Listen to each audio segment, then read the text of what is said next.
लालू जी, रबड़ी देवी जी, अखिलेश यादव जी, तेजस्वी जी, सीताराम येचुरी जी, D राजा जी, दीपंकर जी, केसी वेणुगोपाल जी, अखिलेश प्रसाद सिंह जी, तारिक अनवर जी, शकील खान जी, गठबंधन के वरिष्ठ नेता और गठबंधन के प्यारे कार्यकर्ता, भाइयों और बहनों, प्रेस के हमारे मित्रों, इतने मित्र नहीं है प्रेस वाले। आप सबका यहां बहुत बहुत स्वागत, नमस्कार।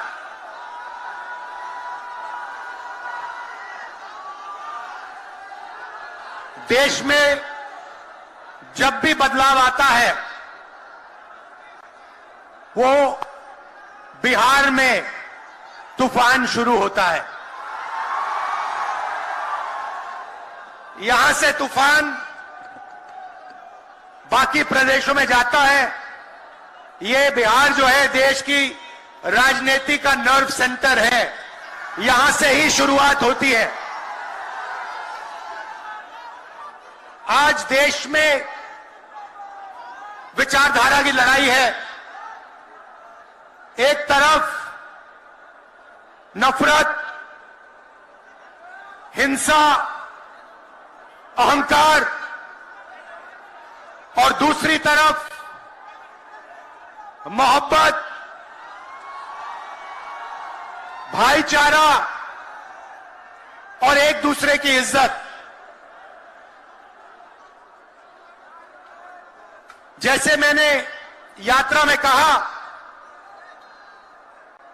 अगर आप गठबंधन को समझना चाहते हो, एक लाइन में समझा जा सकता है, नफरत के बाजार में मोहब्बत की दुकान खोलते हैं हम।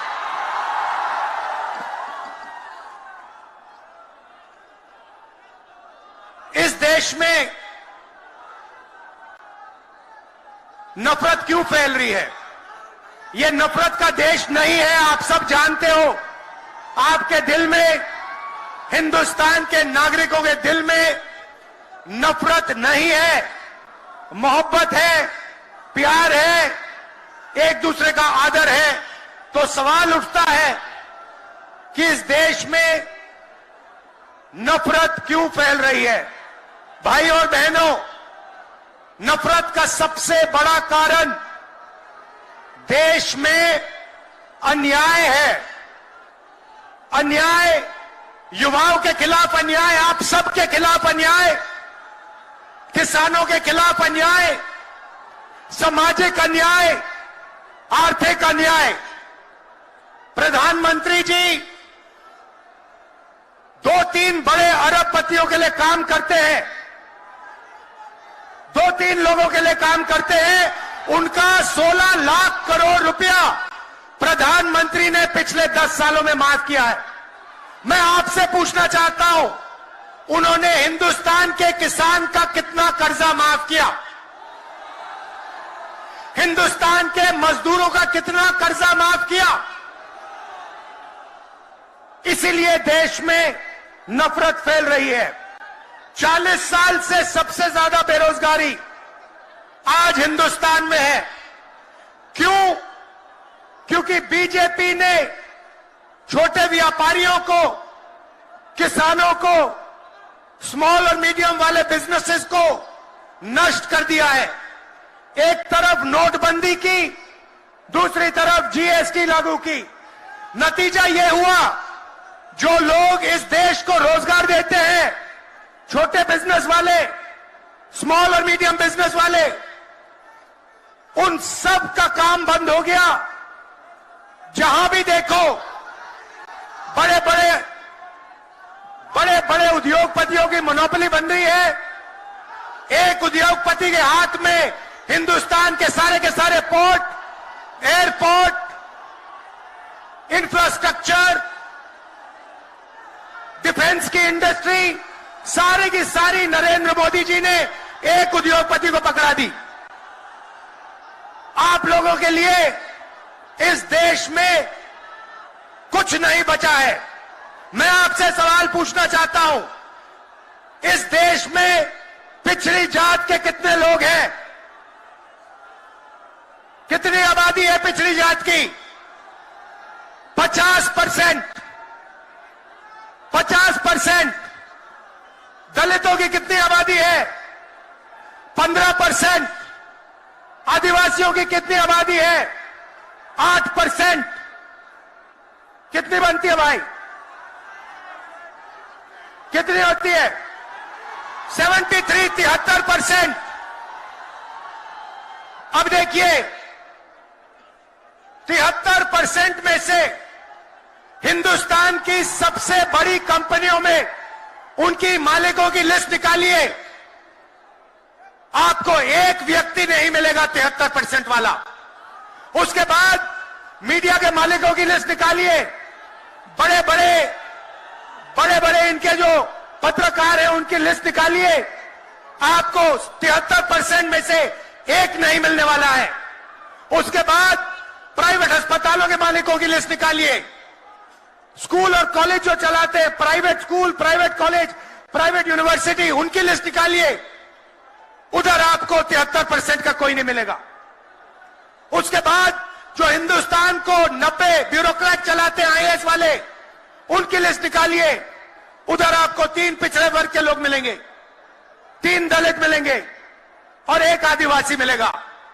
और अगर हिंदुस्तान की सरकार 100 रुपए खर्च करती है, बजट में अगर 100 रुपए खर्च होते हैं तो 73% की 6% की 6 रुपए की भागीदारी बनती है।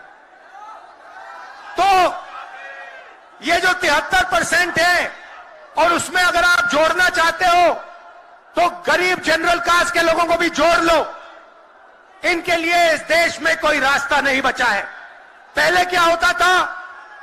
पहले पब्लिक सेक्टर होता था, उसमें गरीबों को रास्ता मिलता था, नौकरी मिल जाती थी, सरकार में रोजगार मिल जाता था, जैसे बिहार में तेजस्वी जी ने किया, जैसे छत्तीसगढ़ में हमने किया, कर्नाटक में, तेलंगाना में हम कर रहे हैं। मगर नरेंद्र मोदी जी ने ये सारे के सारे रास्ते बंद कर दिए। सेना में आप जाते थे, वहां अग्निवीर लागू कर दिया। अब देखना, अग्निवीर लागू किया, और अग्निवीर में पहली बार इस देश में 2 तरीके के शहीद होंगे। एक शहीद होगा, उसको शहीद का दर्जा मिलेगा, उसे पेंशन मिलेगी, उसे कैंटीन मिलेगी, और उसे गांव में, शहर में आदर मिलेगा। दूसरा शहीद होगा, अग्निवीर होगा, वो शहीद होगा, उसे शहीद का दर्जा नहीं मिलेगा, उसको पेंशन नहीं मिलेगी, उसको कैंटीन नहीं मिलेगी, और उसको ट्रेनिंग भी सही नहीं मिलेगी। एक तरफ चाइना के सैनिक, पाकिस्तान के सैनिक सालों की ट्रेनिंग लेते हैं, और हमारे युवाओं को नरेंद्र मोदी 6 महीने की ट्रेनिंग देने के बाद उनके सामने खड़े करने की कोशिश कर रहा है। नतीजा आप जानते हो। मैं ज्यादा नहीं बोलना चाहता हूं, क्योंकि लालू जी को बोलना है। ये देखो, लालू जी को बोलना है, मगर मैं सिर्फ ये कहना चाहता हूं, बीजेपी के लोगों को गलतफहमी में नहीं होना चाहिए। हम लोग बीजेपी से, आरएसएस से नहीं डरते। हमें कोई फर्क नहीं पड़ता। हम देश के लिए लड़ते हैं, हम देश के लिए मरने के लिए तैयार हैं, और हम बीजेपी को, आरएसएस को यहां से हटा के इंडिया की सरकार बनाकर दिखाएंगे। आप सबका दिल से बहुत बहुत धन्यवाद।